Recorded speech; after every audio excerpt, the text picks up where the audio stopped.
one of the biggest trades for 2025 or biggest investment ideas for 2025 is the peak of the US dollar versus other fiat currencies. So not only against tangible assets, but really against other fiat currencies. And I would suspect that this would happen in the first or second quarter of the next year. And I think this is going to be the beginning of a major trend that will drive other markets outside of the US to a degree that we haven't seen in a very long time. Valuations in the US are larger than 1929, right before the Great Depression. I mean, why are people thinking that there's a lot more value here? I mean, it just seems to me very extreme, and it wouldn't surprise me at all if we see a big shock in the beginning of next year. So I'm really worried about risk, and I think that that's going to translate into lower dollar. Kitco News Outlook 2025 is brought to you by Matador. Matador Technologies is bringing gold and real-world assets to Bitcoin. Welcome back to Kitco News and our coverage of Outlook 2025. I'm Jeremy Safran. Well, what's the key takeaway as we head into next year? My next guest believes we're at a critical juncture for the U.S. dollar. No major economy in the world today is navigating such an aggressive fiscal expansion while grappling with an unsustainable cost of debt service. Now, the stark reality underscores why the dollar is increasingly vulnerable in the current macro landscape, shedding its long-held reputation as the, quote, cleanest dirty shirt. And joining me to unpack the outlook for the U.S. dollar, U.S. equities, global markets, and key assets like gold and silver heading into 2025 is Tavi Costa, of course, our friend, partner, and macro strategist at Crescat Capital. Good to see you, Tavi, as always. Thanks for having me. Looking forward to this.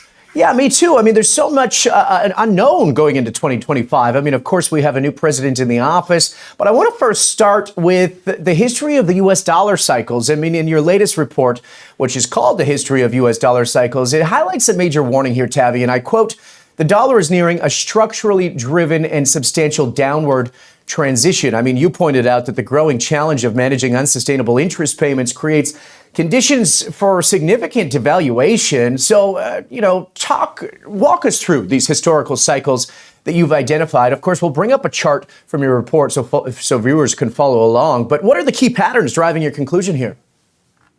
Yeah, I think it's important to step back and look at 10-year rolling changes for the dollar itself. And there's different ways to use that as a proxy. In this case, we're using the DXY. So we're specifically looking at the dollar versus other fiat currencies like the euro, the British pound, the Japanese yen, the Canadian dollar, and others. And in my view, this is sort of a pivotal moment in the dollar change in terms of performance. I mean, we usually tend to see when you do that 10-year rolling change, you can see clearly the prominence of these long-term cycles that the dollar tends to go through. And right now, there is this notion that the dollar will always continue, or I guess, to appreciate versus other fiat currencies. And that's not the case. Historically, we can see the other side of this as well. And usually these dollar cycles, when they're bullish or long-term ones in terms of on the upside, they tend to carry on inflows of other things. In other words, they tend to inflate other asset classes as well. So it's kind of like the milkshake theory from Brent Johnson, where you tend to see the dollar appreciating alongside with the equity markets and the treasury market.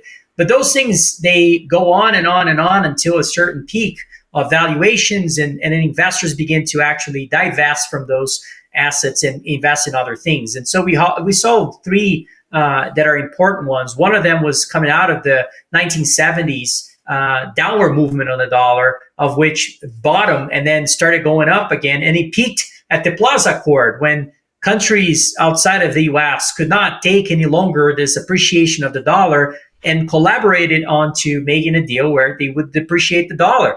That created a change of the dynamics that ended up inflating Japanese assets and other things. So outside of the US, we saw a total inflation of valuations of assets, and until a certain bottom again, where the Japanese bubble burst in the late 80s and early 90s, of which started another cycle for the dollar on the upside, of which was also coincided with a technology bubble. So the bubble inflated all the way to the late 90s and early 2000s, and that was the peak of the dollar again. So then we saw the declining trend of the dollar of which tended to benefit tremendously emerging markets, commodities, gold, and all sorts of things. And so we saw that movement all the way down to the global financial crisis. And that was, again, the bottom for the dollar once again. And the dollar started another bull market since now, more recently, when the dollar started to roll over. That performance of the DXY index has started to roll over. And right at a time when the US equity markets are one of the most expensive levels relative to the rest of the world that we've seen in history, it begs the question, where are things going from here? In my view, one of the biggest trades for 2025 or biggest investment ideas for 2025 is the peak of the US dollar versus other fiat currencies. So not only against tangible assets, but really against other fiat currencies. And I would suspect that this would happen in the first or second quarter of the next year. And I think this is going to be the beginning of a major trend that will drive other markets outside of the US to a degree that we haven't seen in a very long time. So I'm extremely bullish those things. And I think will be positive for commodities too. Okay, well, let's unpack this just a little bit further here, because post-2008, we saw a massive flow of capital back to the U.S., as you just mentioned. You know, the dollar strengthened, U.S. stocks soared, treasuries outperformed it well. Commodities in emerging markets, like you said, kind of struggled. So, I mean, it aligns with the milkshake theory, which argues that the dollar's dominance pulls liquidity from other markets. But with the U.S. now pursuing unprecedented fiscal expansion alongside this debt service cost that we're talking about, talk to me a little bit more about why you think this is the end of the era. And the end of the era is caused usually by a combination of policies that usually mark the depreciation of the dollar versus other currencies. Number one, Brent Johnson in particular is absolutely right. I mean, the world cannot take a strong dollar for too long. This is not positive for the global economy. We're seeing a level of underperformance of the global markets, excluding US, to a degree and magnitude that we haven't seen in many decades, if not ever, because this has been really extreme. And so what I think it's going to happen is two things. Now, Paul Tudor Jones and Druckenmiller talk about this back in the 90s, specifically about the combination of two policies that tend to strengthen the dollar. It's tightening of monetary conditions along with aggressive fiscal stimulus. The U.S. not take this anymore, those two policies. Those two policies have run up their course, and it's what I call the fiscal exceptionalism that U.S. was running. It's not that we saw growth, we saw technology and other things, developments that helped the U.S. economy to be different than other countries. But one of the things that we saw first and foremost was that the fiscal aggressiveness relative to other countries has been way above anything else we've seen. Where the U.S. has spent since the global financial crisis between 8 to 9% of GDP in deficits, which is way more than any other country. And now we're seeing this declining. So you have to break down fiscal spending. There's two types of fiscal spending. There's entitlements and there's pro-growth.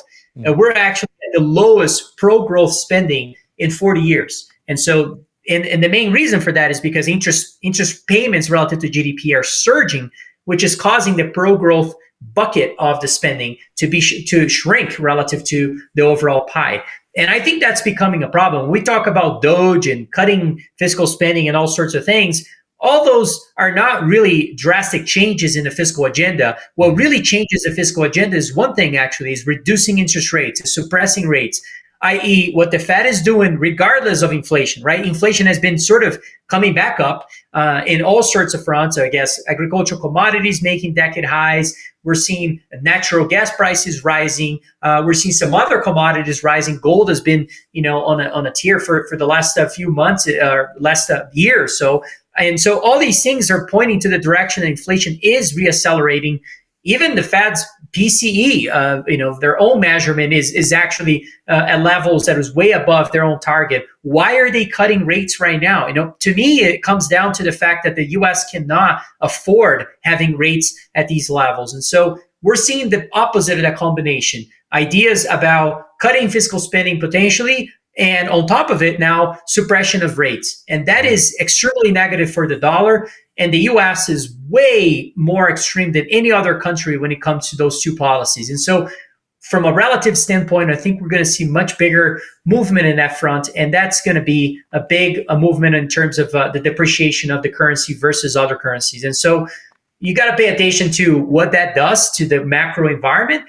And I think that translates into positive growth for the rest of the world relative to the US. Okay, interesting. So, I mean, if that's the case, what we're talking about here, what are the investment implications? I mean, which hard assets or sectors are going to be best positioned to benefit in that macro environment you're talking about?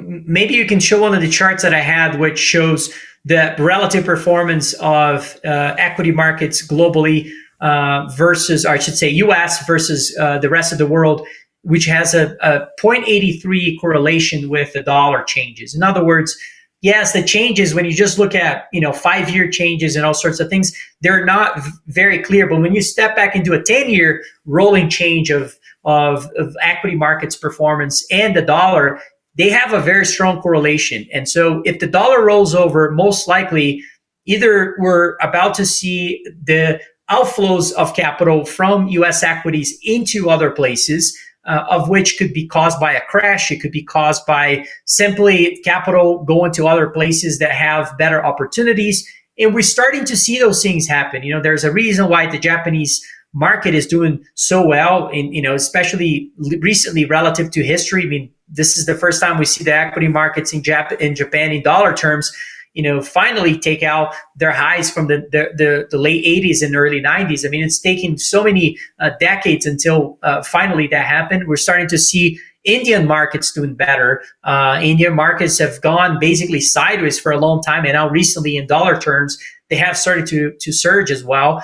The Argentinian market as well, big changes there. And so, clearly there's some buckets of the markets that have started to move. And that's the issue with these dollar trends, is that it's not a perfect science. It's much more nuanced than that. And so you got to pay attention to these separate trends that are not unique. They're usually linked. And as people make money in the Indian market and the Argentinian market, they start immediately thinking, what's the next trend that I should be deploying capital into? And immediately they start finding other cheap assets. Maybe it's Brazilian equities, maybe it's Peruvian markets, and maybe it's Mexican markets. And so all these things that start kind of spreading their wings into different parts of the diversification ideas that can be.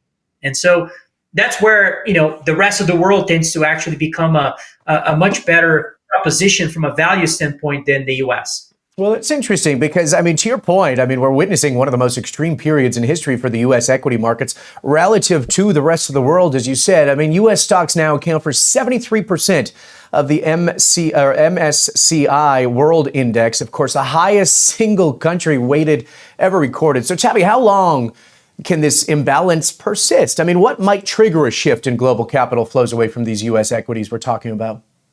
Yeah, of which, by the way, if you look at the US GDP relative to the rest of the world, it's about 30%. So you're seeing double the weighting of the MSCI World in the US, while the GDP itself of the US does not account for the same amount.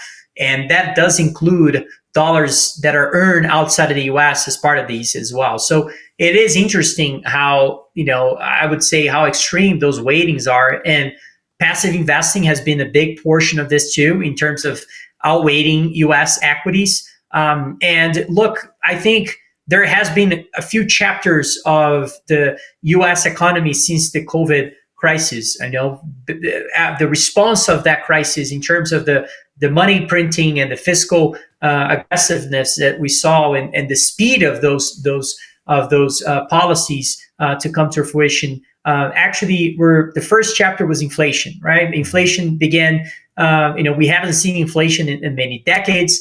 That changes the psychological, way of consumers and businesses to behave. That becomes a self-reinforcing mechanism. And we're still dealing with that problem. Yeah, inflation it wasn't in terms of growth as bad as it was in 2021, but prices have not come down from pre-pandemic levels. We're still dealing with higher prices, and now the reacceleration of growth potentially here that we're facing. And so that's chapter number one. Chapter number two was the treasury market, was the break of correlations of things, right? Remember the real rates and the gold correlation that everybody said, well, you got to pay attention to real rates when you want to look at gold. Well, so good was that research that nobody even talks about that anymore because that correlation has been broken. And so many things happen in that front, the 60-40 portfolios. Why invest 40% of your assets in treasuries if that's has a higher volatility than gold itself and it's not protecting you and downsize? So that changed too. And so that was the beginning of big treasury issuances. Central banks began to sell treasuries, or at least the holdings of treasuries have declined relative to gold. And those things were all important changes in the macro landscape because it reduced the demand for treasuries. Treasury markets became more volatile. And now, what is the third chapter? I think the third one is going to be the dollar.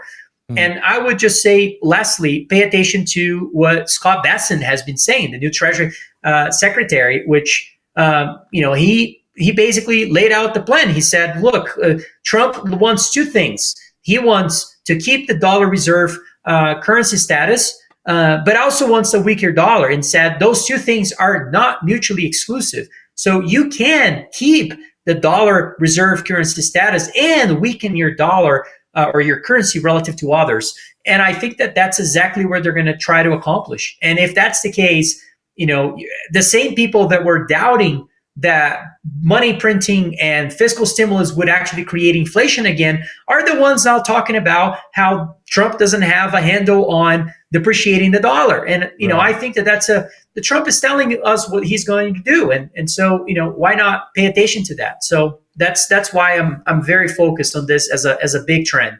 Okay, well, we could get into that part because, as you mentioned here, Trump's pick for Treasury Secretary Scott Bessent, it's a pretty big policy shift, right? He's a vocal advocate for gold and predicts a looming global monetary alignment. Bessent argues that Trump's dual objectives, as you mentioned, maintaining the U.S. dollar as the global reserve currency while simultaneously devaluing it, are not mutually exclusive in his exact words. So do you agree here, Tavi? Let's break this open a little bit. How do you see this playing out in terms of policy response, government spending, and again, where that means for the dollar next year? Look, fiscal spending is going to have to be addressed because it's an issue that is exponentially growing, the debt problem. And, as I pointed out before, at least in the past, that the treasury issuance is an issue itself. And we're seeing the lowering demand from other central banks that have been accumulating gold instead of treasuries. And these things are sort of fundamental problems in the foundation of how we're going to finance the debt moving forward. And so the U.S. is going to have to take a different approach in terms of either enhancing the quality of their international reserves, in other words, owning more gold over time, or just creating some higher level of discipline just relative to the last 5 years. And if that's going to be the case, that just means either reducing fiscal spending to a certain degree, or simply spending more wisely, and potentially one of the biggest things, if you think about the fiscal spending within buckets, the biggest bucket that requires more attention is the suppression of rates. If you lower rates, you reduce the interest payment to GDP, which is now running at about 4%. There's not a single country in the globe today that is large like the US, the G20s and so forth, that are running a 4 to 5% to GDP in terms of interest payments. And so, to give you some sense, Japan is running a 0.2%. Germany is running sub 1%. Even Canada is running a sub 2% number. And so all these countries are in a better position from that standpoint than the US. And that is a very unpopular opinion in my view. And so as we see the US actually having a greater sense of urgency to reduce rates in order to address the problem of fiscal spending, that is likely to have also a problem with the dollar. And so, I think this is all very positive. I think gold is leading the pack in that front. It wouldn't surprise me at all to see some sort of shock in equity markets as part of this transition away from the dollar. That is the most egregious asset class that has been driven up with the dollar trend by far. We've never seen anything like this. From my measurement, the U.S. equity market is worth about 6 times more than any other market in the world today, or the average of valuations outside. look at CAPE ratio. CAPE ratio is running at 38 times today. So the cyclically adjusted PE ratio, the last time we saw that was in 2021, but interest rates were 1.5%. Today, it's approaching 4 to 5%. So what gives, right? I mean, at some point, the equity market has to give. I think people talking about fiscal or American exceptionalism are a little late to the party. I mean, we've been seeing one of the most exceptionalist periods in history. Are we talking about another period like that? I doubt it. I don't think markets work that way.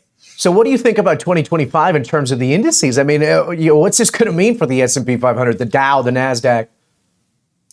Look, it's going to be challenging. I think growth is overstated about in terms of what we may see. We may see some issues in terms of that, of being, way below expectations. I think everybody has taken their expectations way too high because of the administration, and there's some very, real challenges in terms of structural imbalances that the U.S. economy is facing that will be problematic in terms of running some of these policies. And you can have your cake and eat it too. In other words, I don't think you can reduce fiscal spending drastically and at the same time reduce interest rates that drastically and not see an impact out of that. No, clearly, if we see that, it's gonna create that third chapter that I talked about, which is the dollar.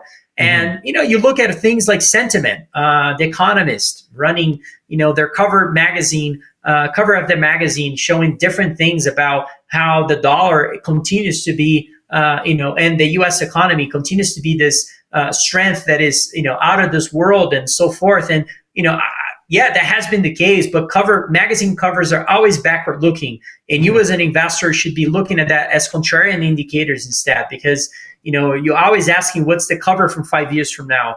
And I just highly doubt that it's going to be the dollar and the U.S. economy exceptionalism again. I do think it's going to be the other way around. These trends are normal to be reversed. It's not the first time in history that emerging markets, can outperform the U.S. Yeah. And when you see this type of, value proposition to a degree that we're seeing now, it becomes very interesting and attractive. And so hence why I'm so focused on that. Right. Tavi, let's talk a little bit and break that open on the market sentiment side, because as you just mentioned, you pointed out this recent cover of The Economist as a reflection of how short investor memories can be, where they assume recent trends will persist indefinitely, right? Creating the illusion of kind of this new normal. So elaborate on why you think this is significant. I mean, we'll show the cover here for some context to our viewers. Yeah, I mean, there has been some very interesting covers in the past. Now, I'm actually a collector of magazine covers and newspaper covers, because I think that they provide a lot of context for investors and explain a lot of the sentiment that we tend to see. And, investors tend to look backwards most of the times. That's why there's so few investors that tend to be so successful, because they're forward looking.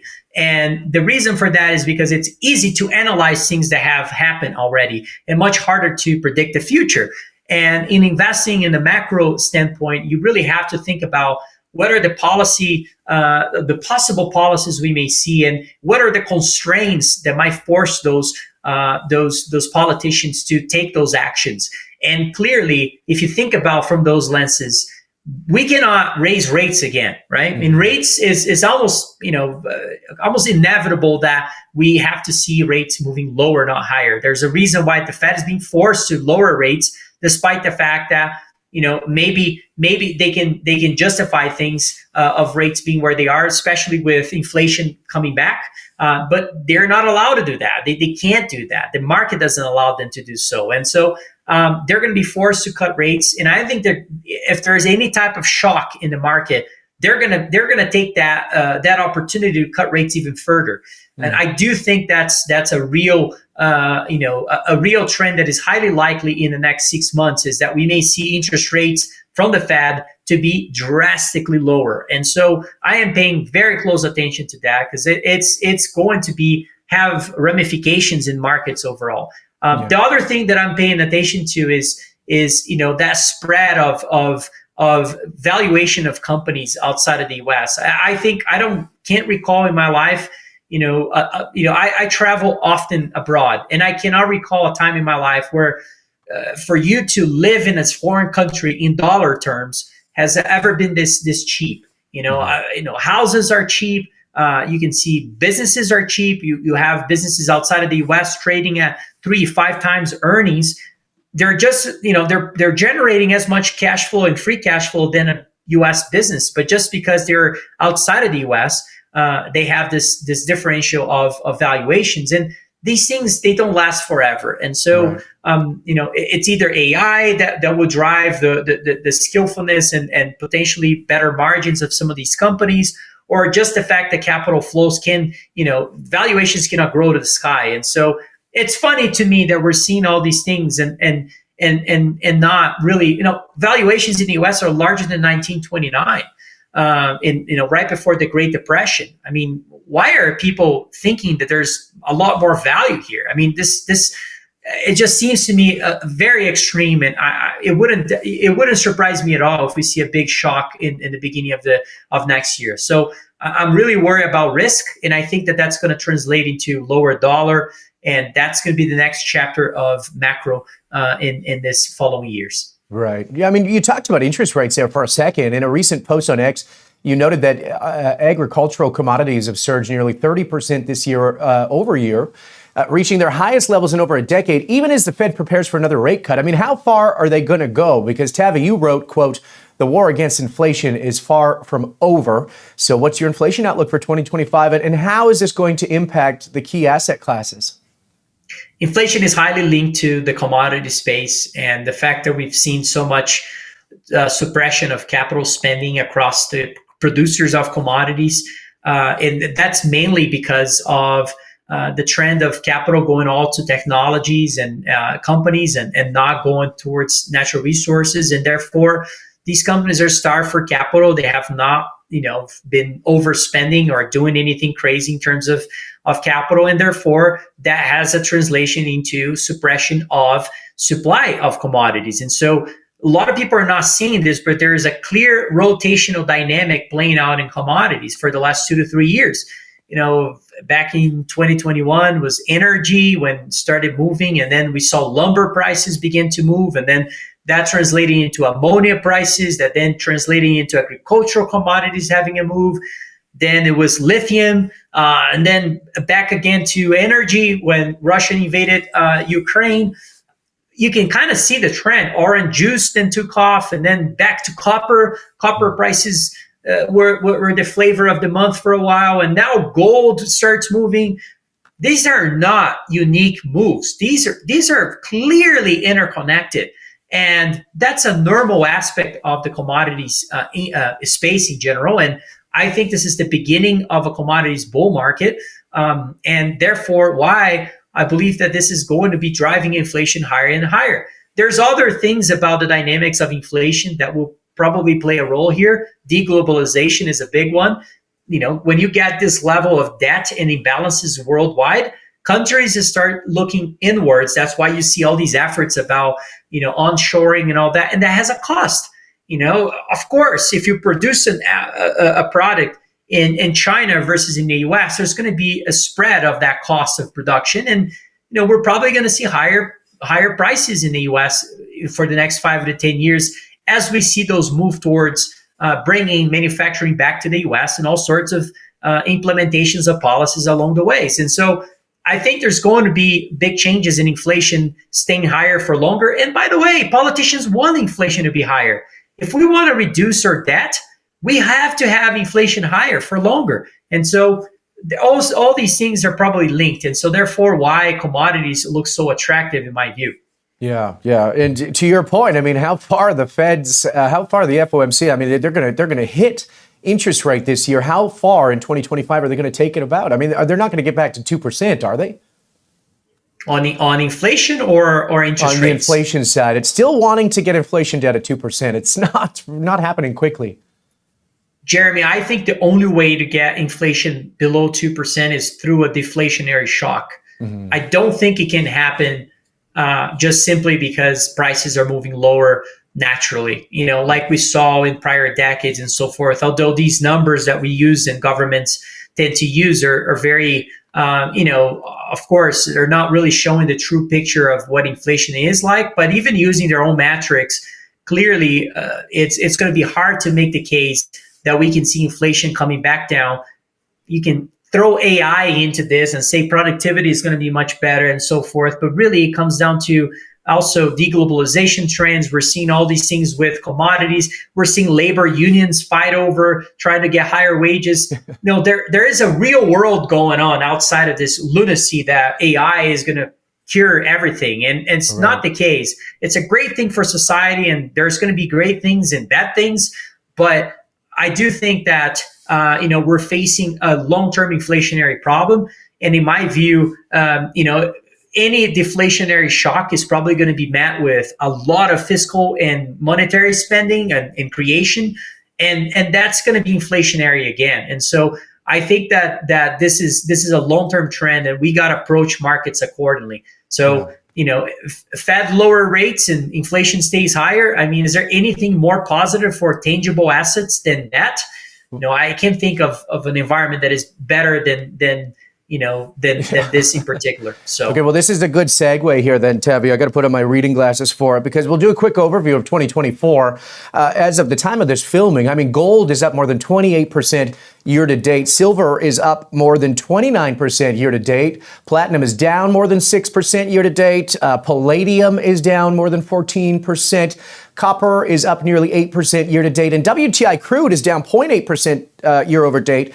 Now, you've highlighted silver as the commodity to watch. Specifically, you've called it one of the best macro opportunities in the market today. You posted on X that silver has seen a consolidation phase following a major breakout within one of its most extended cup and handle patterns ever seen. You write, quote, "This is not the time to lose focus on what I consider to be one of the best macro opportunities in the market today." So, Tavi, I mean, the audience has been waiting for this. Can you break down what you're seeing in the silver market and your outlook going into 2025?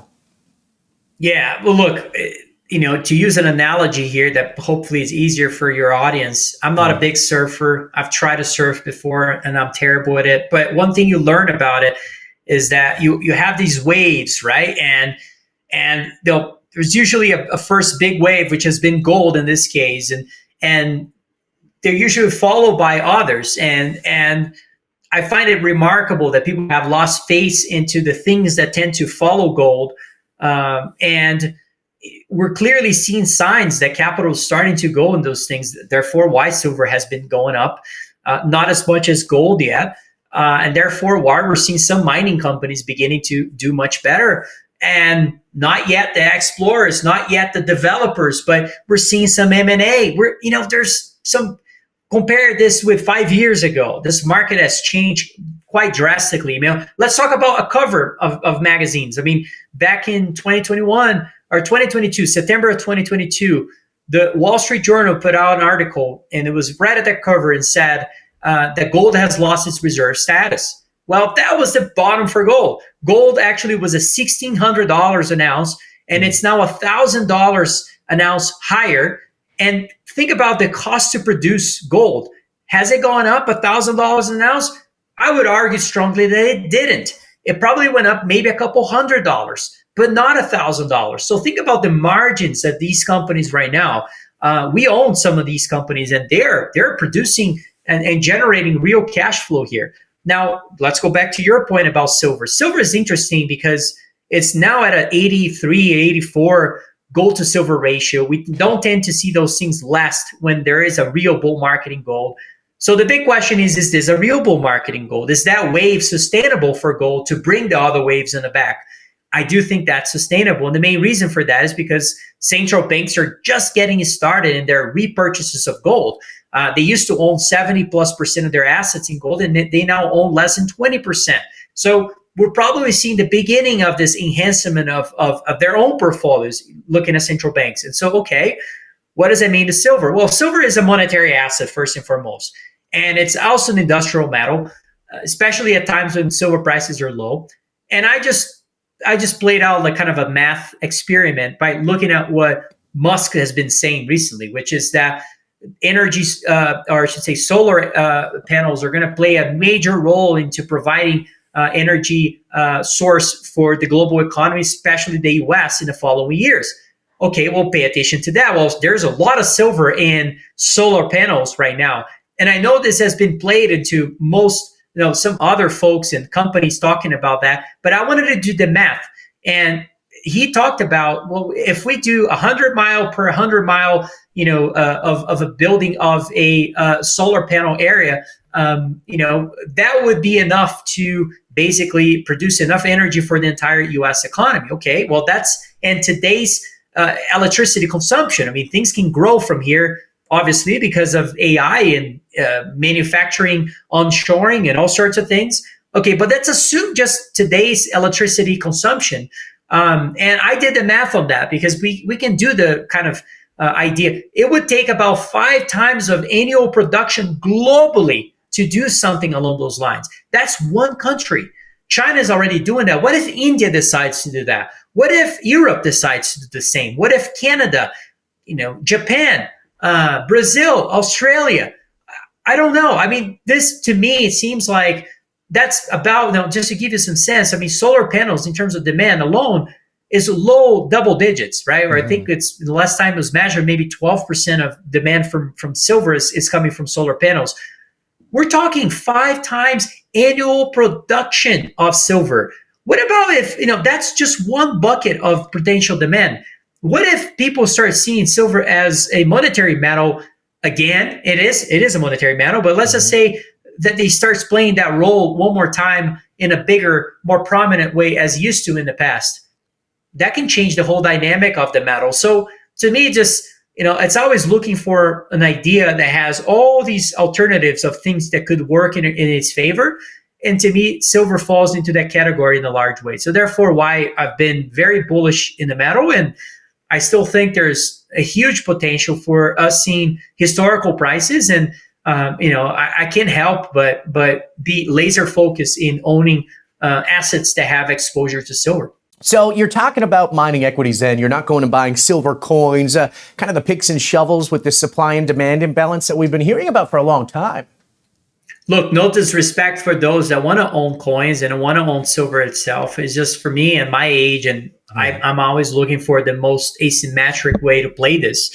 I think that owning coins and all sorts of things is interesting. The physical is definitely attractive, but if I can buy a mining company that is today profitable at these prices, and I am of the view that we're going to see historical levels in silver prices, and able to potentially add a lot in terms of efficiency in production and other things that I think that's being downplayed today. I mean, think about the energy space and how much they have improved, how they have produced oil and energy overall. This has been completely forgotten as an opportunity in the mining industry because of skepticism. And, it's easy to see how you can spend, 10 millions of dollars to potentially generate hundreds of millions of dollars in NPV improvement of an asset in the mining industry today that has been downplayed by the market because people are just overly pessimistic about the space. And so, I do think that given my age, my profile, and my way of thinking about, what is the more I can make on an idea is obviously always more attractive. And so, to me, the best investors out there, the ones that identify big long-term macro trends and they get behind those trends and establish businesses, vehicles to really express those opinions in the markets the best way as possible, creating partnerships and getting to know people in the industry.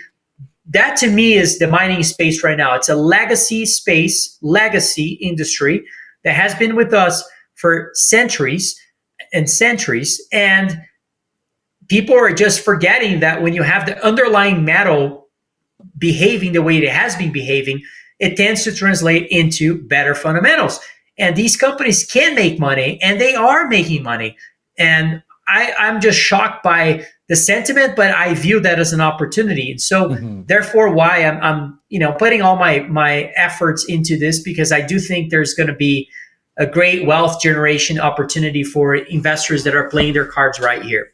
Yeah, absolutely. Well said. Okay, well, we got to talk about the gold market then. I mean, what about gold? We just had Randy Smallwood on from Wheaton Precious Metals. They have $1 billion of free cash flow this year. To your point, with these metal prices, I mean, could 2025 deliver another record-breaking year? I think so. I actually think this deregulation process from Trump and, the way that he sees, things being a risk for the U.S. economy and his focus on looking for those issues, it's clear to me that the mining industry is going to have to be perceived as critical again. It has always been, but it's not being treated that way.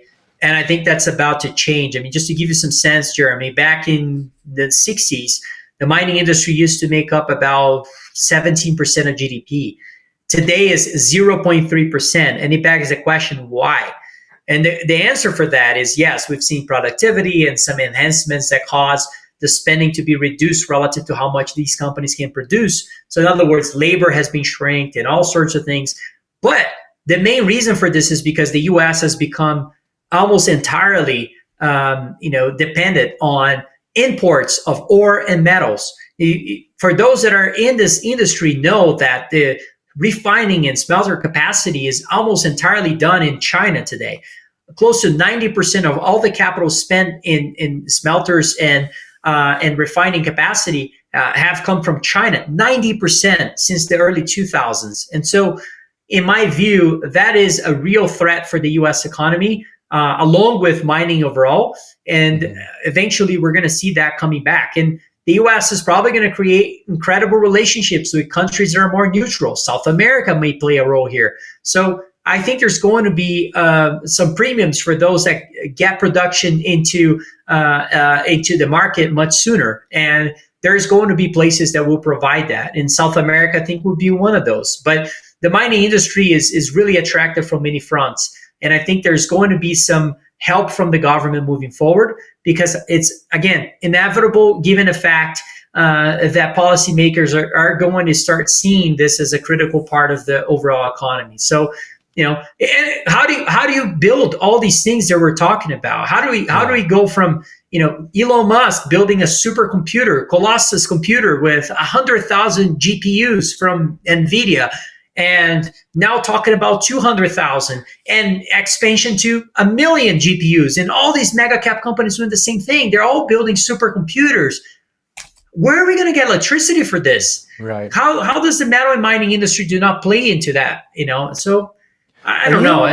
Tavi, are you bullish on the uranium side too? I mean, you'll talk to a lot of these analysts. They think that this whole AI space will be powered by nuclear technology. You're more bullish, it sounds like, on the silver front going into next year because it addresses the immediate needs? No, I think all metals will do very well. Uranium is going to be an incredibly attractive way as well to invest in. I happen to be more focused. You just can't be spreading all your attention in the best way you can in many things. And so, unfortunately, I'm not a person who spends a ton of time, thinking about the uranium space, but clearly, and we invest in uranium, but more from a basic level, right? We own the bigger things. And I think there's going to be lots of new technologies in that, and policy will be very friendly towards that as well. Right. And look, this is all great for the overall mining industry.